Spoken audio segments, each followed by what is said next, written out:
এখানে একটু ভরসা ছিল যে এখানে পুলিশ বক্স আছে, অন্তত আমার এই বাগানে অন্তত চুরি টামারি হবে না। এখন দেখছি আমার বাগানে চুরি তো দূরে থাক, এই রাস্তায় মানুষ ঠিকভাবে যেতেই পারতেছে না ভাই। 15 দিনের ব্যবধানে 2বার ডাকাতি হইলো, ঠিক আছে। রাস্তাটা অনেকদিন ধরেই একটু নিরাপদ বোধ করছিলাম, আমরা রাত্রে আসতাম, কিন্তু ইদানিং যে অবস্থা শুরু হয়েছে আমরা তো সন্ধ্যার পরে আর আসতে পারবো না এই রাস্তায়। মনে হয় 15 দিন আগে একবার হয়েছে, রাস্তায় অবশ্যই পুলিশ টহল জোরদার করতে হবে। লাগে 3 থেকে 4 মিনিট ওখান থেকে আমরা সাধারণত ব্যাক করে আসি। টহল নাকি ছিল এই পাশে ছিল, এই পাশে খুঁজেছি আমরা ছিল রোডে পুলিশ। আমি দেখলাম পুলিশ, আমি যখন ক্রস করছি তখন দেখছি পুলিশ টহলে আছে এবং পুলিশ যাচ্ছে। তারপর স্যার এই গ্যাপটুকুর ভিতরে স্যার এই কথা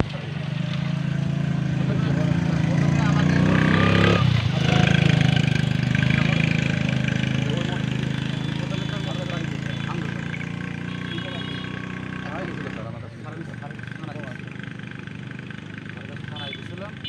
স্যার হলো আমি আর আমার সাথে আসলাম, গাছ আসলাম। তো আমি পুলিশ ক্রস করে স্যার ক্রস করলো। স্যার আনুমানিক 7-8 জন কি 10 জন, আমাদের 5 জন অ্যাটাক করছিল রামগঞ্জ। প্রথমে স্যার হচ্ছে প্রথমে স্যার ধরেই বলছে যে আচ্ছা আমরা ফেন্সিডিল উদ্ধার করবো, আপনাদের ভয় নেই, আপনারা সাইডে যাবেন। ধরে আমার গলায় গা ধরে বসের কাছে কী আছে বের কর, আমি বের করে দিই। বললাম আপনারা গায়ে হাত দেওয়ার দরকার নেই, বের করে দিচ্ছি। তো আমি স্যার বের করে দিয়ে বললো যে ওই পুলিশ বক্সের ভিতরে ঢোকাই দিল, বাড়ির থেকে লক করে দিল। এইভাবে স্যার যে আসছে তারই এইভাবে 4 জন করে অ্যাটাক করে ওইভাবে ইয়ে করছে। কিন্তু স্যার পুলিশ ছিল, পুলিশ আসছে স্যার রোডেই ছিল স্যার, এই ডিস্টেন্সে গ্যাপটাই এটা অল্প টাইমের জন্য ওরা এই জিনিসটা। আপনারা অবগত আছেন গতকালকে এখানে একটা অনাকাঙ্ক্ষিত ঘটনা ঘটেছে, একটা ডাকাতির মতো ঘটনা ঘটেছে। তো আমরা পরবর্তীতে এসেছি এখানে এসে মোটামুটি আমাদের যে আইনগত যে ব্যবস্থা সেটা গ্রহণ করেছি।